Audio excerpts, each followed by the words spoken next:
গাজায় নিহত আরও ৩৯ জন ফিলিস্তিনি, ত্রাণ সংকটে মানবিক বিপর্যয়। ৩ শর্তে বাকি জিম্মিদের মুক্তি দিতে চায় হামাস। ইসরায়েল ও ফিলিস্তিনের মধ্যে যুদ্ধবিরতির প্রস্তাব জানালেন হামাস।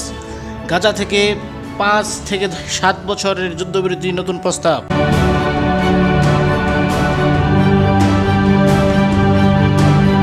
সুপ্রিয় দর্শক, স্বাগত জানাচ্ছি।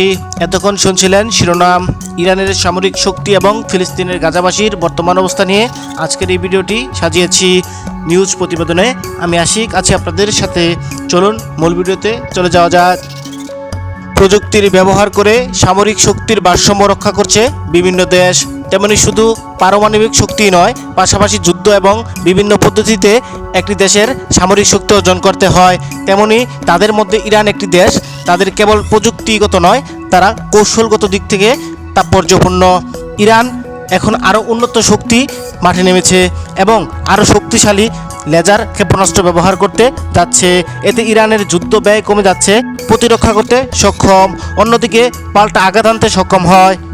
পৃথিবীর মধ্যে ইরানই হলো এমন একটি দেশ, তারা কখনো সামরিক শক্তি নিয়ে চিন্তা করে না। ইরান ভবিষ্যতের জন্য এমন কিছু তৈরি ক্ষেপণাস্ত্র মজুত করেছে, এর মধ্যে একটি ব্যবহার করলেই প্রতিরক্ষা এবং পাল্টা জবাব দিতে প্রস্তুত। পৃথিবীর সকল দেশ বা সারা বিশ্বই চায় ইরান যেন সামরিক শক্তিতে এগিয়ে যেতে না পারে। তাই ইরান এমন প্রস্তুত নিয়েছে যা দেখে গোটা পৃথিবী তাক লাগিয়ে দিয়েছে এবং রাতের ঘুম হারাম করেছে। গাজা উপত্যকায় ইসরায়েলি বাহিনীর টানা হামলায় একদিনেই কমপক্ষে আরও ৩৯ ফিলিস্তিনি নিহত হয়েছেন, আহত হয়েছেন আরও ৫০ জন। ফলে চলমান সংঘাতে গাজায় মোট নিহতের সংখ্যা দাঁড়িয়েছে প্রায় ৫১,২৫০ জন। এতে তথ্য জানিয়েছে তুরস্ক ভিত্তিক সংবাদ মাধ্যম আনাদোলু এজেন্সি।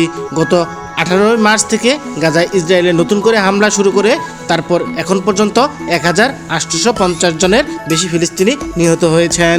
৩ শর্তে বাকি জিম্মিদের মুক্তি দিতে চায় হামাস। ফিলিস্তিনের গাজায় যুদ্ধবিরতি নিয়ে ইসরায়েলের প্রস্তাব খারিজ করে দিয়েছেন হামাস। তারা বরং পাল্টা একটি চুক্তির প্রস্তাব দিয়েছেন। এই প্রস্তাব অনুযায়ী ইসরায়েলের যদি গাজায় যুদ্ধ না করে ফিলিস্তিনের কারাবন্দীদের মুক্তি দেয়, তাহলে গাজাবন্দি জিম্মিদের ফেরত দেবে তারা। হামাসের একজন জ্যেষ্ঠ কর্মকর্তা এ তথ্য জানিয়েছেন। এই কর্মকর্তার নাম খলিল আল হায়া। তিনি গাজার যুদ্ধবিরতি নিয়ে হামাসের প্রতিবেদনের নেতৃত্ব দিয়েছেন। টেলিভিশনে সম্প্রচার করা বক্তব্যে আল হায়া বলেন, ইসরায়েলে যে অন্তর্বর্তী যুদ্ধবিরতি চুক্তির প্রস্তাব দিয়েছেন তার সঙ্গে একমত নয় হামাস। কারণ গত মাসে গাজায় নতুন করে যে ভয়াবহ হামলা শুরু হয়েছে, এই চুক্তির মাধ্যমে তা থামানোর প্রক্রিয়া আবারও বিলম্বিত করবে ইসরায়েল।